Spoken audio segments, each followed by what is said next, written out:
चंदनपुर के घने और सुनसान जंगल के पास एक बहुत विशाल और रहस्यमयी नदी बहती थी। उस नदी के पानी में कुछ ऐसा था जिसे देखकर अच्छे अच्छे लोगों का दिल कांप जाता था। कहते थे कि उस नदी में अजीब और डरावनी घटनाएं होती रहती थीं, इसलिए कोई भी इंसान उस नदी के किनारे जाने की हिम्मत नहीं करता था। चंदनपुर राज्य पर सुल्तान जहांगीर राज करते थे। वो एक बहुत शक्तिशाली लेकिन बेहद कठोर दिल के इंसान थे। उनके मन में सिर्फ एक ही सपना था, उनका एक बेटा हो जो उनके सिंहासन का उत्तराधिकारी बने। उन्हें बेटी बिल्कुल भी पसंद नहीं थी। एक दिन महल में खुशखबरी आई। सुल्तान की बेगम ने बच्चे को जन्म दिया। सुल्तान ने घबराकर दासी से पूछा, ओ दासी, जल्दी बता, क्या खबर लाई है? मेरा उत्तराधिकारी बेटा हुआ है ना? दासी थोड़ी कांपते हुए बोली, हुजूर, आपको एक बहुत सुंदर बेटी हुई है। वो इतनी खूबसूरत है जैसे आसमान से कोई नूर उतरा हो। इतना सुनते ही सुल्तान का चेहरा गुस्से से लाल हो गया। क्या कहा तूने? बेटी? मैं इस बच्चे को अपनी औलाद नहीं मानता। मुझे बेटा चाहिए था, बेटी नहीं।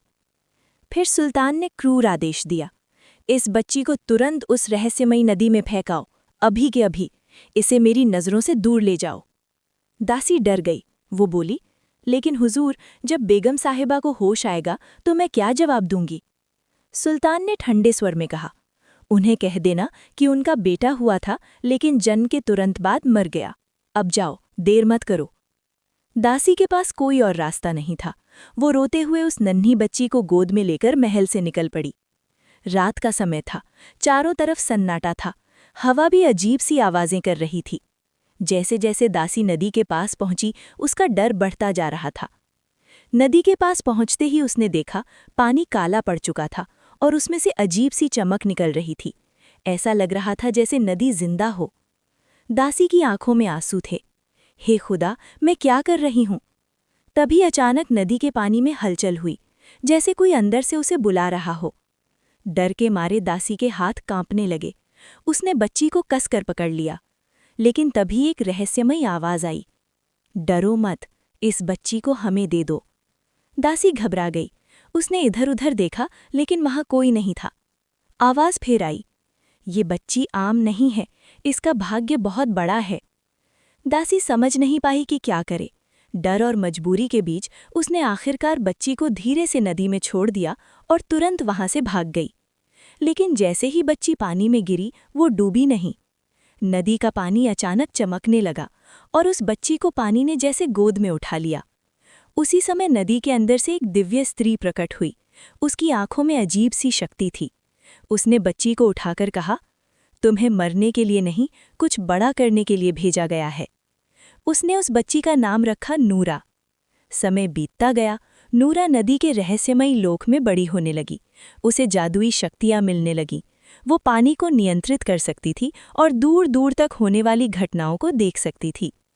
उधर महल में जब बेगम को होश आया तो उन्हें बताया गया कि उनका बेटा जन्म के बाद मर गया। बेगम ये सुनकर टूट गईं, लेकिन उनके दिल में हमेशा एक अजीब सा एहसास रहता था, जैसे उनका बच्चा अभी भी कहीं जिंदा है।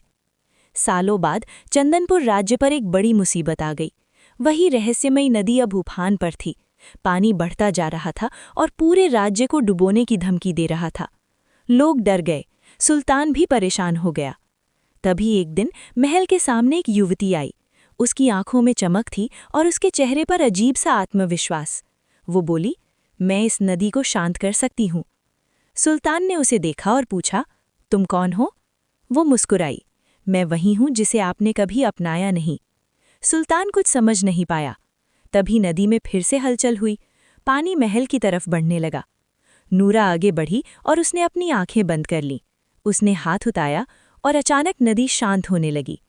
कुछ ही पलों में सब कुछ सामान्य हो गया। सुल्तान हैरान रह गया। तभी नूरा ने कहा, जिसे आपने कमज़ोर समझकर ठुकरा दिया, वही आज आपके राज्य को बचा रही है। सुल्तान की आंखों में आंसू आ गए। उसे अपनी गलती का एहसास हुआ। वो घुटनों के बल बैठ गया। मुझे माफ़ कर दो, मेरी बेटी। नूरा ने कुछ देर उसे देखा, फिर धीरे से कहा, गलतियां इंसान से ही होती हैं, लेकिन उन्हें सुधारना भी ज़रूरी है। उस दिन के बाद चंदनपुर बदल गया। सुल्तान ने अपनी सोच बदल दी और नूरा को अपना उत्तराधिकारी घोषित किया। और वो रहस्यमयी नदी अब डर का नहीं, बल्कि एक चमत्कार का प्रतीक बन गई। कहानी का संदेश, जिसे हम कमज़ोर समझते हैं वही कभी-कभी सबसे बड़ी ताकत बनकर सामने आता है।